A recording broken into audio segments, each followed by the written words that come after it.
보통 이제 그 후계 구도를 가시화하는 게 한 7, 8회 정도 돼야지 그 하는데 네. 지금은 한 3, 4회 정도거든요. 그러니까 이게 이제 처음 있는 초유의 현상이라고 봐야 될 것이고 이 초유의 현상 속에서 현재 권력과 미래 권력의 관계가 어떻게 될 것인가, 어느 쪽이 더 그립감을 줄 것인가 하는 네. 것인데 그러니까 기존의 사례로 설명하는 데는 분명한 한계가 있다. 그러니까 지금 이거는요. 새로운 실험입니다. 앞서서 김영삼 정권, 그 후에 이명박 정권도 초기에는 지지율이 지금보다 높았죠. 그런 상황에서 지금과 같이 정권 초기에 낮은 지지율로 시작한 정권이 있었던가. 그래서 이런 특수한 상황들이 국힘에서는 존재할 수밖에 없는 것이고 그럼에도 불구하고 뭔가 차별화를 위한 새로운 인물이 아니라 한동훈이라는 윤석열 대통령의 또 다른 복심, 아바타라고 보일 수 있는 사람을 그 자리에 세웠다라는 것은요. 바뀔 생각이 별로 없다라는 것으로밖에 국민들에게 보이지 않을 것 같습니다. 마음이 좀 독해져가지고 처음에는 막 부담되어 얘기해줬는데 이제는 안 그럴 수 있을 것 같아요. 고맙습니다. 네, 마음이 좀 독해졌다라고 얘기를 했습니다. 처음엔 막 부담이 돼서 얘기를 했는데 이젠 안 그러겠다라고 얘기를 했어요. 근데 정광재 대변인, 네. 사람이 보통 독해질 때는 네. 뭔가 힘든 일을 겪고 난 다음에 이겨내야지라는 어떤 극복의 마음으로 이른바 도끼라는 걸 품고 독해지는 거거든요. 네. 한동훈 장관은 뭐가 있었던 겁니까?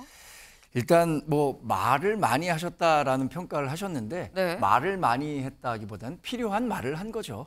민주당이 윤석열 정부와 또 한동훈 법무부 장관에 대한 여러 가지 뭐 다양한 의혹들 이런 것들을 제기하는데 어떻게 대답하지 않고 넘어갈 수 있었겠습니까? 또 하나 자신이 좀 독해졌다 이렇게 평가를 했는데요. 네. 새로운 결심을 하는데 독한 마음을 가지지 않고는 새로운 길을 떠날 수가 없습니다. 특히 이 정치라는 한동훈 법무부 장관이 그동안 경험해보지 않은 새로운 영역에 도전하면서 저런 마음가짐 없다면 어떻게 정치를 할 수 있겠습니까? 라는 생각을 해보고요. 저의 경우를 보더라도 정치를 새로 하는 과정에서 제가 정말 소명의식을 갖고 지역 발전을 위해서 독한 마음 갖고 있지 않으면 이 엄동설안에 나서서 여러 유권자들 만날 그런 생각을 할 수가 없습니다. 저는 마음이 좀 독해졌다는 표현은 네. 한동훈 법무장관이 앞으로 헤쳐나갈 과정, 그 역경들이 그만큼 많다는 뜻으로도 해석할 수 있을 것 같고요. 그 과정에서 자신이 정말 자기에게 주어진 역사적 소명을 가지고 자신의 임무를 수행해 나가겠다라는 네. 어떤 의지의 표현을 담았다고 생각하고 있습니다. 새로운 길을 걸어가기 위해서 도끼를 품지 않고 쉽게 걸어갈 수 없는 길 아니겠느냐. 그래서 독해졌다라는 표현이 나온 것 같다라는 말씀을 지금 하셨는데 일단 뭐 한동훈 장관 앞으로 입을 열든 열지 않든 일단 비대위원장으로 이 올라서는 부분은 좀 확실해 보입니다. 이제 뭐 시간의 문제다라고 볼 수 있을 것 같은데 다음 기사를 좀 볼까요? 윤심 실린 미래 권력 구원투수로 차별화 공식 깬 재신임 카드. 네. 한동훈 비대위원장이 사실상 공식화됐다라는 전제로 지금 나온 기사입니다. 네. 지금까지 국민의힘 계열에서 역대 주요 당 비상체제가 성공했었던 사례가 이런 적이 있었다라는 거예요. 1996년에 김영삼 대통령 때 이회창 선대위원장이 있었고요. 신한국당 때. 2012년에 이명박 대통령 때 박근혜 비대위원장이 있었다. 새누리당 때. 근데 요때를 보면은 다 대척점에 있다고 좀 평가를 받는 인사, 정치적 라이벌, 뭐 이런 약간 양쪽 다 좀 대척점에 있는 사람들을 비대위원장, 선대위원장에 좀 선임을 했을 때 그때 총선에서 좀 성공을 했었다라는 건데 이번에는 한동훈 장관은 그렇지 않은 거 아니냐. 요 얘기는 지금 요 기사를 보면 신지호 의원님. 네. 사실 한국일보는 차별화 공식 깬 재신임 카드 괄호 열고 성공할 수 있을까가 적혀 있는 것 같아요. 어떻게 보십니까? 저기 그 두 케이스를 저기다 이렇게 도표로 만들어 놓지 않았습니까? 네. 첫 번째 김영삼, 이회창. 김영삼 대통령이 1993년에 취임을 했습니다. 그러니까 집권 4년 차에 있었던 일을 도표로 만든 거고요. 네. 이명박, 박근혜 저 두 분의 관계는 이명박 대통령이 2008년에 취임을 했기 때문에 집권 5년 차입니다.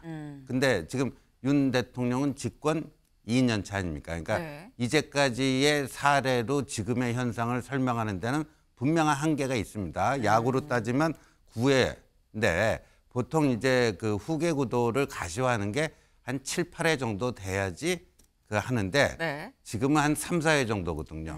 그러니까 이게 이제 처음 있는 초유의 현상이라고 봐야 될 것이고 이 초유의 현상 속에서 현재 권력과 미래 권력의 관계가 어떻게 될 것인가, 어느 쪽이 더 그립감을 줄 것인가 하는 네. 것인데, 그러니까 기존의 사례로 설명하는 데는 분명한 한계가 있다. 그러니까 지금 이거는요 새로운 실험입니다. 새로운 실험이고, 네. 그래서 윤 대통령과 한동훈 비대위원장의 관계가 어떻게 이제 이렇게 형성이 될지는 그야말로 이제 가보지 않은 길을 지금 가려고 그렇게 하고 있는 겁니다. 여러모로 새로운 길이긴 새로운 길입니다. 지금 이런 적이 없었다. 그래서 새로운 길이다. 한동훈 장관 본인한테도 또 새로운 길이다라는 건데, 근데 이 새로운 길 성공할 수 있을까? 지금 이 한국일보는 지금 이 96년도, 2012년도 사례를 지금 들면서 그런 의문을 지금 제기를 했습니다. 근데 지금 이 얘기가 나오는 이유가 저희 관련한 여론조사를 좀 같이 볼까요? 네. 최근에 나온 이 여론조사입니다. 여론조사를 보면 윤 대통령의 지지율, 대통령 지지율을 보면 긍정 30.7, 부정 64.4입니다. 네. 그러면 정당 지지율은 어떨까? 정당 지지율 같이 보실까요? 민주당 43.9, 국민의힘 34.3, 정의당 2.4. 일단 민주당이 오차 범위 밖으로 앞서는 모습인데 지금 요걸 보자는 게 아니라 국민의힘이 34.3이죠. 그리고 윤 대통령의 지지율이 30.7입니다. 근데 이럴 경우에 정광재 대변인, 네. 보통 총선을 앞두고 선거를 앞두고 무슨 선거든지 간에 선거를 앞두고 당 지지율과 대통령 지지율 중 높은 쪽을 좀 더 중심에 두고 주도권을 쥐고 보통 선거를 끌고 가거든요. 네. 지금 이 상황으로 보면 국민의힘이 더 지지율이 높습니다. 약 한 4%포인트 정도. 그러면 당이 주도권을 쥐고 가야 되는 거 아니겠느냐. 윤 대통령보다 한동훈 장관한테 더 지금 힘이 실리는 상황인 거냐라는 생각도 들어요. 같은 여론조사지만 질문 문항이 좀 다르기 때문에 저것을 객관적 수준에서 동일하게 비교하기는 좀 어렵다고 생각은 듭니다만 일단 우리 당 지지율 또 윤석열 대통령의 국정 지지율이 저희가 기대했던 것보다 훨씬 미치지 못하고 있다는 점에서 집권 여당 대변인으로서 상당히 송구한 마음을 가지고 있습니다. 지금 말씀하신 것처럼 국민의힘이 더불어민주당의 오차범위 밖으로 뒤지는 여론조사 결과를 지금 보여주고 계신데 저희가 그만큼 반성하고 혁신해야 된다는 생각을 갖게 되는 지표죠. 유흥수 고문이 뭐 이순신 장군의 한동훈 법무부 장관을 비유한 것이 뭐 적절했느냐 적절하지 않았느냐라는 논의는 있지만 그만큼 우리 당이 갖고 있는 절박한 문제를 대외적으로 보여줬다라는 데 대한 의미가 있을 것 같고요. 당이 이 선거를 치르는데 더 주도적인 목소리를 내야 되는 것 아니냐라는 부분에 대해서는 저도 일정 부분 공감하고 있습니다. 그리고 선거라는 것은 사실 다음 선거가 윤석열 정부 초중반기에 이루어지기 때문에 윤석열 정부에 대한 중간평가 성격이 강하지만 우리 당이 얼마나 힘을 받고 윤석열 정부의 성공을 위해서 뒷받침할 수 있는가를 시험하는 아주 중요한 잣대이기 때문에 당이 중심이 돼야 된다는 말에는 저도 공감하고 있습니다. 그런데 말이죠. 저 네. 이 한마디 좀 껴들지 않을 수가 없는 게 네. 그 주요 여론조사 업체가 모여 있는 한국조사협회라고 있습니다. 얼마 전에 뭐를 발표를 했냐면 응답률이 10%가 되지 않는 여론조사 결과는 공표하지 않겠다.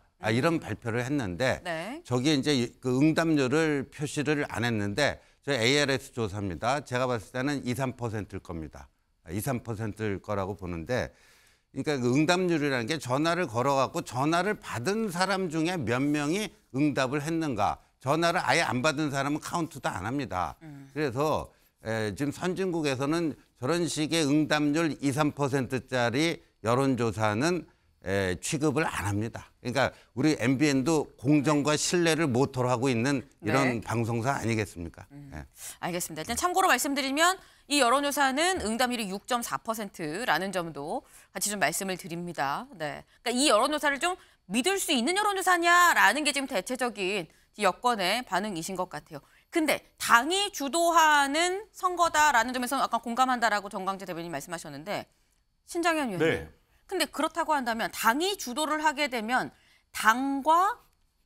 이른바 용산 대통령실과 어느 정도의 약간 갈등이 있을 수도 있는 포인트가 생기거든요. 그렇게 되면 어떻게 보십니까? 그걸 사실 국민들은 기대할 텐데 앞서서도 얘기했지만 김기현 당대표가 어떻게 선출됐습니까? 100% 윤심이라고 다들 국민들 다 알고 있습니다. 지금의 한동훈 장관의 어떤 비대위원장으로 낙점되는 과정에서 윤심 저는 100%라고 생각해요. 그렇게 비대위원장이 돼서 사실상 당권을 쥐는 과정에서 국민의힘과 과연 윤석열 정부 간에 이견이라는 게 존재할 수 있을까요?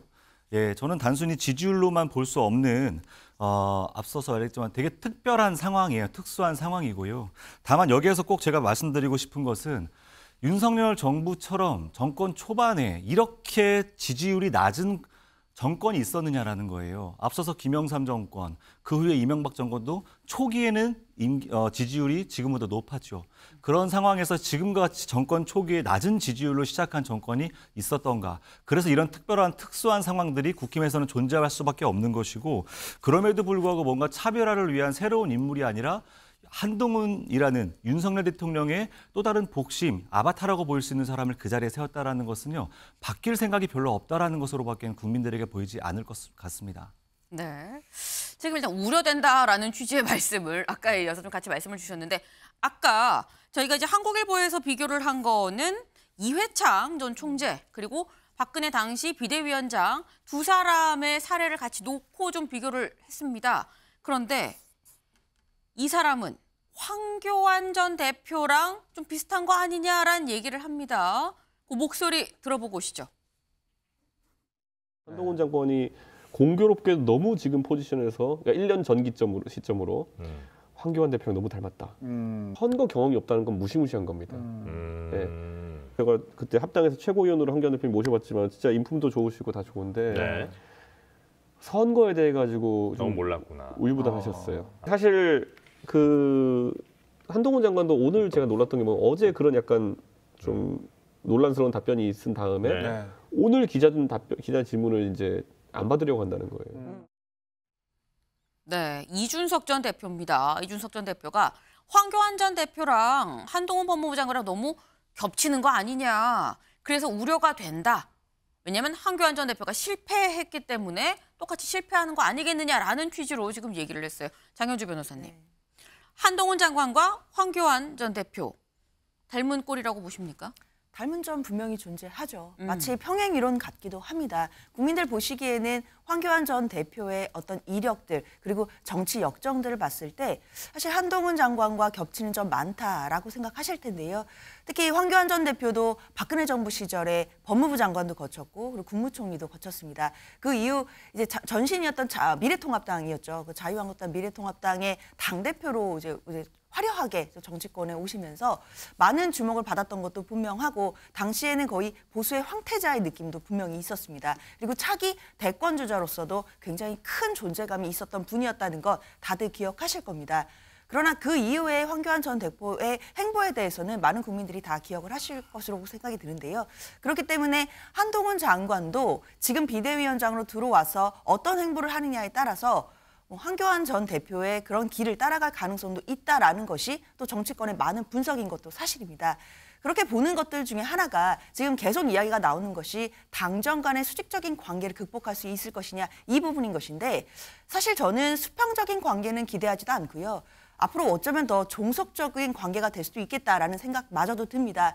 한동훈 장관은 지금 윤석열 정부의 초기 내각의 국무위원이었습니다. 그럼 지금 국정에 대해서 공동 책임이 있는 분들 중에 한 명이라고 저는 생각이 들거든요. 그럼 국민들께서 결국 내년 총선에서는 윤석열 정부에 대한 심판원으로 이 총선이 치러지게 될 텐데 그런 과정에서 과연 한동훈 장관이 비대위원장으로서 역할을 할 수 있을지 그런 부분은 좀 의문이 듭니다. 네, 평행이론 같다라는 말씀을 하셨는데 신지어 의원님. 네. 평행이론 같다고 하는데 다른 점도 또 있을 것 같아요. 다른 점은 뭐가 있을까요? 그러니까 그 전략가들 사이에서는 이런 얘기들을 많이 하는데 약점으로 보이는 네. 게 있잖아요. 그러니까 지금 저 이준석 전 대표가 선거 경험 없다는 건 무시무시한 거다. 맞는 얘기거든요. 근데 그 약점으로 보였던 게 약점이 아니라 오히려 강점으로 전환됐을 때는요. 약점이라고 비난하고 우려했던 사람들이 거의 속수무책으로 당할 수밖에 없습니다. 그러니까 한동훈 비대위가 어떤 모습을 보일까? 아까 제가 초유의 정치 실험이라고 말씀을 드렸는데 네. 저는 뭐 양쪽 가능성 다 있어요. 저 이준석 씨가 얘기한 것처럼 저렇게 해갖고 제2의 황교안이 될 수도 있고요. 전혀 아닌 새로운 시나리오가 나올 수도 있을 거고요. 그런데 재밌는 거는 저 이준석 전 대표가 얘기를 하면 좀 민주당 편한들이 되게 좀 동의를 하더라고요. 네. 양쪽 다 가능성이 열려 있다. 왜냐하면 초유의 상황이기 때문에. 근데 희한하다. 이준석 전 대표가 얘기하는 거는 야권과 의견을 같이 하는 거냐라는 마지막에 뼈를 하나 담아서 말씀을 또 하셨습니다. 네. 다음 기사를 좀 이어서 볼까요? 네. 여론 뒤흔들 팬덤 있지만 중도층 껴안기 당정관계 숙제. 사실 이 부분 계속 나오고 있었죠. 여론을 뒤흔들 팬덤이 있다는 건 장점이고 중도층 확장, 당정관계는 숙제다라는 겁니다. 사실 저희가 좀 쭉 얘기해왔던 거랑 좀 비슷한 얘기예요. 사실 팬덤이 있었던 걸 얘기를 해보면 대통령의 최측근으로 팬덤이 있었던 사람 혹시 조국 전 장관 생각하셨나요? 네, 정광재 대변인님. 네. 사실 조국 전 장관이 어떻게 보면 아까 뭐 황교안 대표랑 뭐 비슷하다는 얘기 들었는데 네. 지금까지 상황은 사실 조국 전 장관은 사실 비슷한 상황으로 생각이 또 들기도 합니다. 저도 굳이 비유하자면 황교안 대표보다 조국 전 장관과 비슷한 궤도가 더 많지 않나라는 생각이 듭니다. 네. 일단 비교적 젊고 잘생겼다는 점에서 그렇습니다. 네. 그리고 당정 관계에 대해서 자꾸 말씀들을 하시는데 저는 한동훈 법무장관이 그제 얘기했었던 맹종한 적 없다. 이 한마디에 저는 새로운 당정 관계에 대한 기대감이 그대로 묻어 있다고 생각합니다. 사실 윤석열 대통령을 국민적 스타로 만들고 네. 지금의 대통령 자리까지 있게 한 결정적 시점은 그 국회 청문회 과정에서 나는 누구에게 사람에게 충성한 적 없고 이런 얘기를 하면서 강단 있는 검사구나라는 인식을 심어주면서 네. 지금의 자리에까지 올랐다고 생각하는데 저는 한동훈 법무장관이 저 맹종한 적 없다라는 워딩 하나에서 새로운 당정 관계가 아까 신지호 의원님은 이제 그동안 가보지 않은 길에 대한 선택을 했다고 했잖아요. 그렇지만 아무 일도 하지 않으면 아무 일도 일어나지 않는다는 말처럼 지금은 우리 당이 혁신과 쇄신을 위해서 정말 큰 도전에 나서야 하는 시점이라고 생각하고 그 도전에 나설 국민의힘을 이끌 적임자라고 한동훈 법무장관이 선택되는 모습을 보이고 있기 때문에 네. 당으로서는 한동훈 법무장관이 만약에 비대위 체제가 구축이 된다면 어떻게 연착륙해서 우리 당을 잘 이끌 수 있는지 이 부분에 대해 집중을 해야 될 것이라고 생각하고요. 민주당에서 자꾸 이 한동훈 비대위 이 예상되는 체제에 대해서 걱정들을 하시는데 저희는 저희 나름대로 열심히 잘 준비하고 있습니다. 민주당은 민주당의 길을 잘 준비하시기 바랍니다. 이재명 대표와 이낙연 전 대표의 갈등 관계나 이재명 대표를 둘러싸 사법 리스크 이런 부분에 민주당은 집중해 주시기 바랍니다. 알겠습니다. 네. 지금 한동훈 장관이 얘기하지 않았느냐. 누구한테도 난 맹종한 적이 없다라고 얘기를 했기 때문에 거기에 모든 게 담겨 있다라는 말씀을 하셨다. 아마 민주당도 어떤 국정 운영이나 이런 전체 큰 틀에 여야가 같이 가는 부분에 있어서 우려되는 부분이 있으니까 그런 걸 좀 감안해서 함께 잘 가보자라는 취지가 아니었을까라는 생각이 듭니다. 네.